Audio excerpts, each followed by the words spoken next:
Channel Indian mythological stories में आप सभी का स्वागत करती हूँ।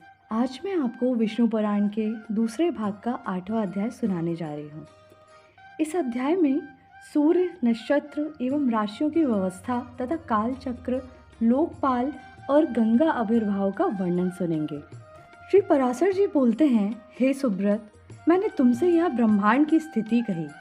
अब सूर्य आदि ग्रहों की स्थिति और उनके परिमाण सुनो।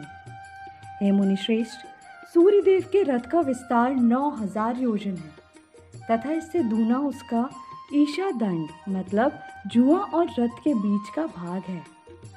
उसका धुरा 1.5 करोड़ 7 लाख योजन लंबा है, जिसमें उसका पहिया लगा हुआ है। पूर्वान, मध्यान और परान रूप 3 नाभि, परिवस्त्र आदि 5 अरे और षड ऋतु रूप 6 नेमी वाले अक्षय स्वरूप संवत्सरात्मक चक्र में संपूर्ण काल चक्र स्थित है। 7 छंद ही उसके घोड़े हैं। उनके नाम सुनो: गायत्री, वृहति, उष्णीक, जगति, त्रिष्टुप, अनुष्टुप और पंक्ति। ये छंद ही सूर्य के 7 घोड़े कहे गए हैं। हे महामते, भगवान सूर्य के रथ का दूसरा धुरा 45.5 सहस्त्र योजन लंबा है। दोनों धुरों के परिमाण के तुल्य ही उसके युगार्धों मतलब जुओं का परिमाण है। इनमें से छोटा धुरा उस रथ के एक युगार्ध मतलब जुए के सहित ध्रुव के आधार पर स्थित है और दूसरे धुरे का चक्र मानसोत्तर पर्वत पर स्थित है। इस मानसोत्तर पर्वत के पूर्व में इंद्र की, दक्षिण में यम की, पश्चिम में वरुण की और उत्तर में चंद्रमा की पुरी है। उन पुरियों के नाम सुनो: इंद्र की पुरी वस्वो कसारा, यम की संयमनी है, वरुण की सुखा तथा चंद्रमा की विभावरी है। हे मैत्रेय, ज्योतिष चक्र के सहित भगवान भानु दक्षिण दिशा में प्रवेश कर छोड़े हुए बाण के समान तीव्र वेग से चलते हैं। भगवान सूर्यदेव दिन और रात्रि की व्यवस्था के कारण हैं और राग आदि क्लेशों के क्षीण हो जाने पर वे ही क्रम मुक्ति भागी योगी जनों के देवयान नामक श्रेष्ठ मार्ग हैं। हे मैत्रेय, सभी द्वीपों में सर्वदा माध्याह्न तथा मध्य रात्रि के समय सूर्यदेव मध्य आकाश के सामने की ओर रहते हैं। उसी प्रकार उदय और अस्त भी सदा एक दूसरे के सन्मुख ही होते हैं। हे ब्राह्मण, समस्त दिशा और विदिशाओं में जहाँ के लोग रात्रि का अंत होने पर सूर्य को जिस स्थान पर देखते हैं, उनके लिए वहाँ उदय होता है, और जहाँ दिन के अंत में सूर्य का तिरोभाव होता है वहीं उसका अस्त कहा जाता है। सर्वदा एक रूप से स्थित सूर्यदेव का वास्तव में न उदय होता है और न अस्त होता है। बस उनका देखना और ना देखना ही उनके उदय और अस्त है। माध्याह्न काल में इंद्रादि में से किसी की पुरी पर प्रकाशित होते हुए सूर्यदेव पार्श्ववर्ती 2 पुरियों के सहित 3 पुरियों और 2 कोणों मतलब विदिशाओं को प्रकाशित करते हैं।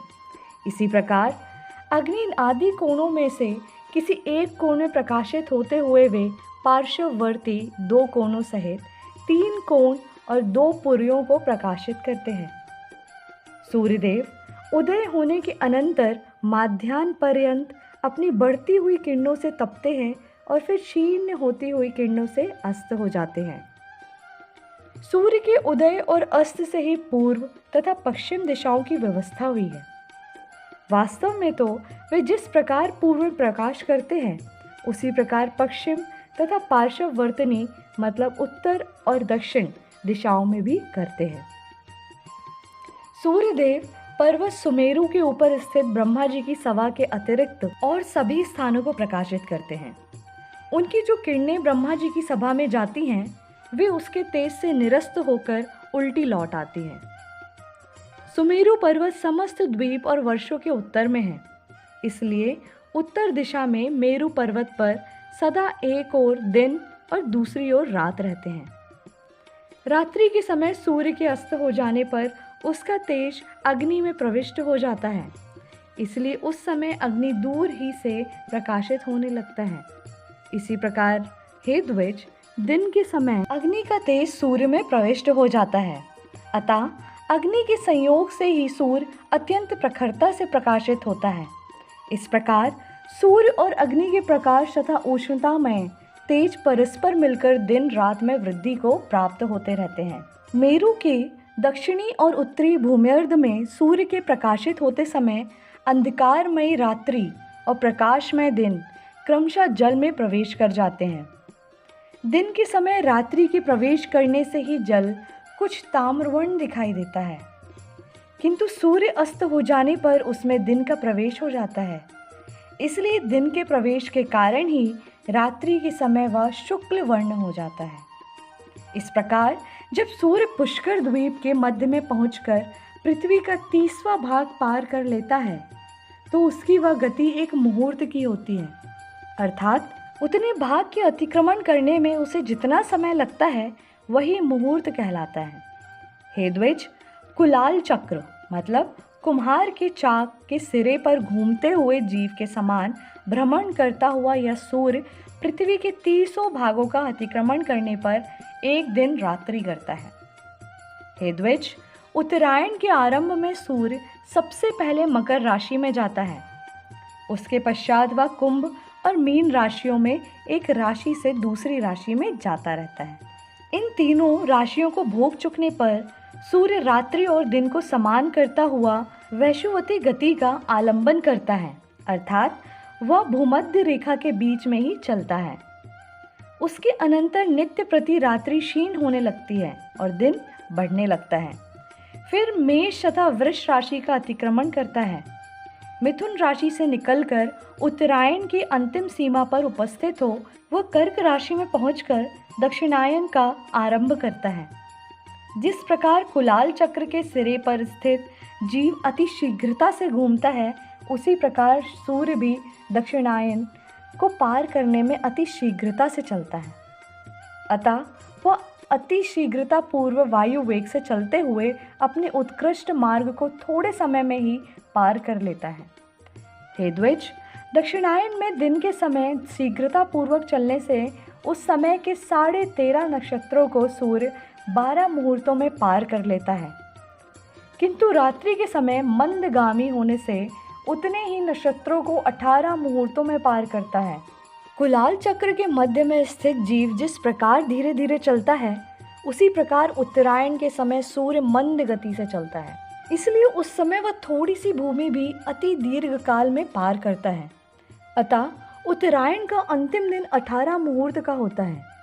उस दिन भी सूर्य अति मंद गति से चलता है और ज्योतिष चक्रार्थ के 13.5 नक्षत्रों को एक दिन में पार करता है, किंतु रात्रि के समय वह उतने ही 13.5 नक्षत्रों को 12 मुहूर्तों में ही पार कर लेता है। अतः जिस प्रकार नाभि देश में चक्र के मंद मंद घूमने से वहाँ का मृत पिंड भी मंद गति से घूमता है, उसी प्रकार ज्योतिष चक्र के मध्य में स्थित ध्रुव अति मंद गति से घूमता है। हे मैत्रेय, जिस प्रकार कुलाल चक्र की नाभि अपने स्थान पर घूमती रहती है, उसी प्रकार ध्रुव भी अपने स्थान पर ही घूमता रहता है। इस प्रकार उत्तर तथा दक्षिण सीमाओं के मध्य में मंडलाकार घूमते रहने से सूर्य की गति दिन अथवा रात्रि के समय मंद अथवा शीघ्र हो जाती है। जिस अयन में सूर्य की गति दिन के समय मंद होती है, उसमें रात्रि के समय शीघ्र होती है, तथा जिस समय रात्रि काल में शीघ्र होती है, उस समय दिन में मंद हो जाती है। हे द्विज, सूर्य को सदा एक बराबर मार्ग ही पार करना पड़ता है। एक दिन रात्रि में यह समस्त राशियों का भोग कर लेता है। सूर्य 6 राशियों को रात्रि के समय भोगता है और 6 को दिन के समय। राशियों के परिमाण अनुसार ही दिन का बढ़ना घटना होता है, तथा राशि की लघुता दीर्घता भी राशियों के परिमाण से ही होती है।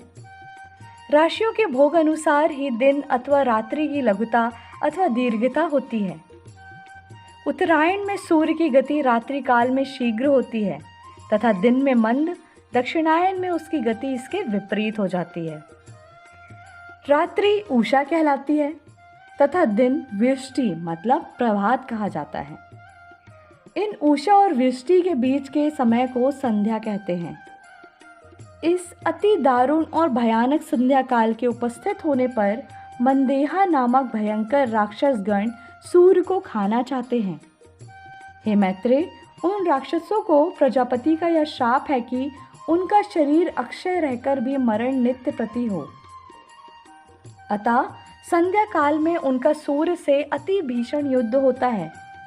हे महामुने, उस समय दुर्योत्तम गण जो ब्रह्म स्वरूप ओमकार तथा गायत्री से अभिमंत्रित जल छोड़ते हैं, उस वज्र स्वरूप जल से वे दुष्ट राक्षस दग्ध हो जाते हैं। अग्निहोत्र में जो सूर्यो ज्योति इत्यादि मंत्र से प्रथम आहुति दी जाती है, उससे सहस्त्रांशु दीननाद दे द्वीपमान हो जाते हैं। ओमकार विश्व तेजस और प्राग रूप 3 धामों से युक्त भगवान विष्णु हैं तथा संपूर्ण वाणियों मतलब वेदों का अधिपति है। उसके उच्चारण मात्र से ही वे राक्षस गण नष्ट हो जाते हैं। सूर्य विष्णु भगवान का अतिश्रेष्ठ अंश और विकार रहित अंतर ज्योति स्वरूप है। ओमकार उसका वाचक है और उसे उन राक्षसों के वध में अत्यंत प्रेरित करने वाला है। उस ओमकार की प्रेरणा से ही अति प्रदीप्त होकर वह ज्योति मंदेहा नामक संपूर्ण पापी राक्षसों को दग्ध कर देती है। इसलिए संध्योपासन कर्म का उल्लंघन कभी नहीं करना चाहिए। जो पुरुष संध्योपासन नहीं करता वह भगवान सूर्य का घात करता है। तदंतर उन राक्षसों का वध करने के पश्चात भगवान सूर्य संसार के पालन में प्रवृत्त हो बालखिल्य आदि ब्राह्मणों से सुरक्षित होकर गमन करते हैं। 15 निमेष की एक काष्ठा होती है और 30 काष्ठा की एक कला गिनी जाती है। 30 कलाओं का एक मुहूर्त होता है और 30 मुहूर्तों के संपूर्ण रात दिन होते हैं। दिनों का ह्रास अथवा वृद्धि क्रमशः प्रातःकाल, माध्याह्न काल और दिवसांशों के ह्रास वृद्धि के कारण होते हैं। किंतु दिनों के घटते बढ़ते रहने पर भी संध्या सर्वदा समान भाव से मुहूर्त की होती है। उदय से लेकर सूर्य की 3 मुहूर्तों की गति के काल को प्रातःकाल कहते हैं। यह संपूर्ण दिन का 5वां भाग होता है। इस प्रातःकाल के अनंतर 3 मुहूर्त का समय संगव कहलाता है तथा संगव काल के पश्चात 3 मुहूर्त का माध्याह्न होता है। माध्याह्न काल से पीछे का समय अपराह्न कहलाता है। इस काल भाग को भी बुद्ध जन 3 मुहूर्त का ही बताते हैं। अपराह्न के बीतने पर सायाह्न आता है।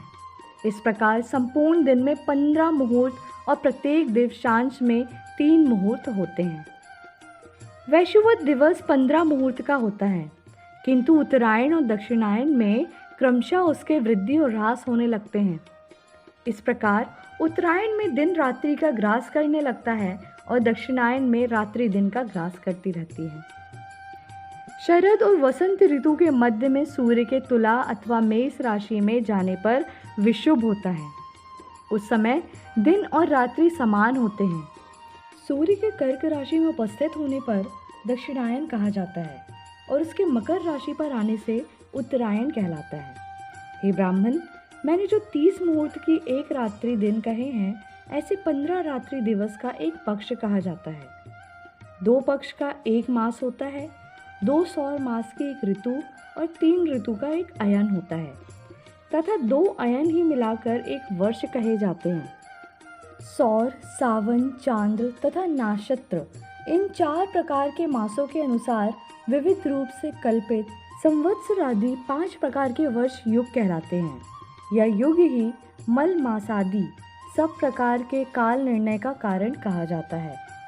उनमें पहला संवत्सर, दूसरा परिवत्सर, तीसरा ऋतसर, चौथा अनुवत्सर और 5वां वत्सर है। यह काल योग नाम से विख्यात है। श्वेत वर्ष के उत्तर में जो शृंगवान नाम से विख्यात पर्वत है, उसके 3 शृंग हैं, जिसके कारण यह शृंगवान कहा जाता है। उनमें से एक शृंग उत्तर में, एक दक्षिण में तथा एक मध्य में है। मध्य शृंग ही वैशुवत है। शरद और वसंत ऋतु के मध्य में सूर्य इस वैशुवत शृंग पर आते हैं। अतः हे मैत्रेय, मेष अथवा तुला राशि के आरंभ में तिमिरापहारी सूर्यदेव विषुवत पर स्थित होकर दिन और रात्रि को समान परिमाण कर देते हैं। उस समय ये दोनों 15-15 मुहूर्त के होते हैं। हे मुने, जिस समय सूर्य कृत्तिका नक्षत्र के प्रथम भाग अर्थात मेष राशि के अंत में तथा चंद्रमा निश्चय ही विशाखा के चतुर्थांश अर्थात वृश्चिक के आरंभ में हो, अथवा जिस समय सूर्य विशाखा के तृतीय भाग अथवा तुला के अंतिम मास का भोग करते हों और चंद्रमा कृतिका के प्रथम भाग अर्थात मेषांत में स्थित जान पड़े, तभी यह विषुव नामक अति पवित्र काल कहा जाता है। इस समय देवता, ब्राह्मण, पितृगण के उद्देश्य से संयत चित्त होकर दान आदि देने चाहिए। यह समय दान ग्रहण करने के लिए मानो देवताओं के खुले हुए मुख के समान है। अतः विषुव काल में दान करने वाला मनुष्य कृतकृत्य हो जाता है। योग आदि के काल निर्णय के लिए दिन, रात्रि, पक्ष, कला, काष्ठा और क्षण आदि का विषय भली प्रकार जानना चाहिए। राका और अनुमति 2 प्रकार की पूर्णमासी तथा सिनी वाली कुहू 2 प्रकार की अमावस्या होती है। माघ, फाल्गुन, चैत्र, बैसाख तथा ज्येष्ठ, आषाढ़ ये 6 मास उत्तरायण होते हैं और श्रावण, भाद्र, आश्विन, कार्तिक तथा अगहन, पौष ये 6 दक्षिणायन कहलाते हैं। मैंने पहले तुमसे जिस लोकालोक पर्वत का वर्णन किया है उसी पर 4 वृक्षशील लोकपाल निवास करते हैं। हे द्विज, सुदामा, कर्दम के पुत्र शंखपाद और हिरण्यरोमा तथा केतुमान, ये चारों निर्द्वंद, निरभिमानी, निरालस्य और निष्परिग्रह लोकपाल गण लोकालोक पर्वत की चारों दिशाओं में स्थित है। जो अगस्त्य के उत्तर तथा अजवीति के दक्षिण में वैश्वानर मार्ग से भिन्न अर्थात मृगवीति नामक मार्ग है, वही प्रत्ययान पथ है। उस प्रत्ययान मार्ग में महात्मा मुनिजन रहते हैं, जो लोग अग्निहोत्री होकर प्राणियों की उत्पत्ति के आरंभक ब्रह्म वेद की स्तुति करते हुए यज्ञानुष्ठान के लिए उद्यत होकर कर्म का आरंभ करते हैं, वह प्रत्ययान दक्षिण मार्ग है। वे युग युगांतर में विच्छिन्न हुए वैदिक धर्म की संतान तपस्या, वर्णाश्रम, मर्यादा और विविध शास्त्रों के द्वारा पुनः स्थापना करते हैं। पूर्वतन धर्म प्रवर्तक ही अपनी उत्तरकालीन संतान के यहाँ उत्पन्न होते हैं और फिर उत्तरकालीन धर्म प्रचारक गण अपने यहाँ संतान रूप से उत्पन्न हुए अपने पितृगण के कुलों में जन्म लेते हैं। इस प्रकार वे व्रतशील महर्षिगण चंद्रमा और तारागण की स्थिति पर्यंत सूर्य के दक्षिण मार्ग में पुनः पुनः आते जाते रहते हैं।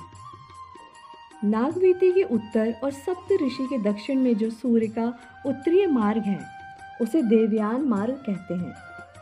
उसमें जो प्रसिद्ध निर्मल स्वभाव और जितेंद्रिय ब्रह्मचारी गण निवास करते हैं, वे संतान की इच्छा नहीं करते, अतः उन्होंने मृत्यु को जीत लिया है। सूर्य के उत्तर मार्ग में 80,000 उदर्व रेता मुनिगण प्रलय काल पर्यंत निवास करते हैं। उन्होंने लोक के असंयोग, मैथुन के त्याग, इच्छा और द्वेष की अप्रवृत्ति, कर्मानुष्ठान के त्याग, काम वासना के असंयोग और शब्दादि विषयों के पूज दर्शन इत्यादि कारणों से शुद्ध चित्त होकर अमरता प्राप्त कर ली है। भूतों के प्रलय पर्यंत स्थिर रहने को ही अमरता कहते हैं। त्रिलोकी की स्थिति तक के इस काल को ही अपुनमार मतलब पुनर्मृत्यु रहित कहा जा सकता है। हे द्विज, ब्रह्म हत्या और अश्वमेध यज्ञ से जो पाप और पुण्य होते हैं उनका फल प्रलय पर्यंत कहा गया है। हे मैत्रेय, जितने प्रदेश में ध्रुव स्थित हैं, पृथ्वी से लेकर उस प्रदेश पर्यंत संपूर्ण देश प्रलय काल में नष्ट हो जाता है। सप्त ऋषियों से उत्तर दिशा में ऊपर की ओर जहाँ ध्रुव स्थित है, वह अति तेजोमय स्थानीय आकाश में विष्णु भगवान का तीसरा दिव्य धाम है। हे विप्र, पुण्य पाप के क्षीण हो जाने तथा दोष पंक शून्य संयत आत्मा मुनिजनों का यही परम स्थान है। पाप पुण्य के निवृत्त हो जाने पर देह प्राप्ति के संपूर्ण कारणों के नष्ट हो जाने पर प्राणीगण जिस स्थान पर जाकर फिर शोक नहीं करते, वह भगवान विष्णु का परम पद है। जहाँ भगवान की समान ऐश्वर्यता से प्राप्त हुए योग द्वारा सतेज होकर धर्म और ध्रुव आदि लोक साक्षी गण निवास करते हैं, वही भगवान विष्णु का परम पद है। हे मैत्रेय, जिसमें यह भूत भविष्यत और वर्तमान चराचर जगत ओत प्रोत हो रहा है, वही भगवान विष्णु का परम पद है। जो तल्लीन योगी जनों को आकाश मंडल में दिव्यमान सूर्य समान सबके प्रकाशक रूप से प्रतीत होता है तथा जिसका विवेक ज्ञान से ही प्रत्यक्ष होता है, वही भगवान विष्णु का परम पद है। हे द्विज, उस विष्णु पद में ही सबके आधारभूत परम तेजस्वी ध्रुव स्थित हैं तथा ध्रुव जी में समस्त नक्षत्र, नक्षत्रों में मेघ और मेघों में वृष्टि आश्रित है। हे महामुनि, उस वृष्टि से ही समस्त सृष्टि का पोषण और संपूर्ण देव, मनुष्य आदि प्राणियों की पुष्टि होती है। तदंतर गौ आदि प्राणियों से उत्पन्न दुग्ध और घृत आदि की आहुतियों से परितुष्ट अग्निदेव ही प्राणियों की स्थिति के लिए पुनः वृष्टि के कारण होते हैं। इस प्रकार विष्णु भगवान का यह निर्मल तृतीय लोक मतलब ध्रुव ही त्रिलोकी का आधारभूत और वृष्टि का आदि कारण है। हे ब्राह्मण, इस विष्णु पद से ही देवांगनाओं के अंगराग से पान्नर वर्ण हुई सी सर्व पापहारिणी श्री गंगा जी उत्पन्न हुई हैं। विष्णु भगवान के वाम चरण कमल के अंगूठे के नख रूप स्रोत से निकली हुई उन गंगा जी को ध्रुव दिन रात अपने मस्तक पर धारण करता है। तदंतर जिनके जल में खड़े होकर प्राणायाम परायण सप्त ऋषिगण उनकी तरंग भंगी से जटा कलाप से कंपायमान होते हुए अगमर्षण मंत्र का जप करते हैं तथा जिनके विस्तृत जल समूह से आप्लावित होकर चंद्रमंडल शय के अनंतर पुनः पहले से भी अधिक कांति धारण करता है, वे श्री गंगा जी चंद्रमंडल से निकलकर मेरु पर्वत के ऊपर गिरती हैं और संसार को पवित्र करने के लिए चारों दिशाओं में जाती हैं। चारों दिशाओं में जाने से वे एक ही सीता, अलकनंदा, चक्षु और भद्रा इन चार भेदों वाली हो जाती हैं। जिसके अलकनंदा नाम दक्षिणी भेद को भगवान शंकर ने अत्यंत प्रीतिपूर्वक 100 वर्ष से भी अधिक अपने मस्तक पर धारण किया था, जिसने श्री शंकर के जटा कलाप से निकलकर पापी सगर पुत्रों के अस्थि चूर्ण को अपलावित कर उन्हें स्वर्ग में पहुंचा दिया। हे मैत्रेय, जिसके जल में स्नान करने से शीघ्र ही समस्त पाप नष्ट हो जाते हैं और अपूर्व पुण्य की प्राप्ति होती है, जिसके प्रभाव में पुत्रों द्वारा पितरों के लिए श्रद्धापूर्वक किया हुआ एक दिन का भी तर्पण उन्हें 100 वर्ष तक दुर्लभ तृप्ति देता है।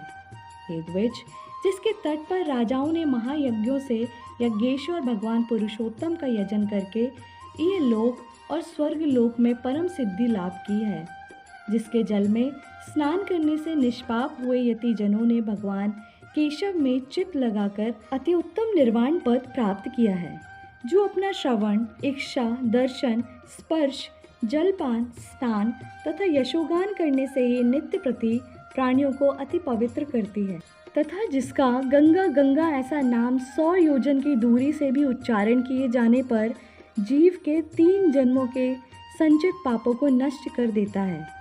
त्रिलोकी को पवित्र करने में समर्थ वह गंगा जिससे उत्पन्न हुई है, वही भगवान का तीसरा परम पद है और इसी से यह 8वां अध्याय समाप्त होता है। प्लीज़ चैनल को लाइक, शेयर एंड सब्सक्राइब ज़रूर करें ताकि आप 9वें अध्याय में ज्योतिष चक्र और शिशुमार चक्र के वर्णन को आसानी से सुन पाएं और साथ में बोलिए श्री हरि विष्णु भगवान की जय।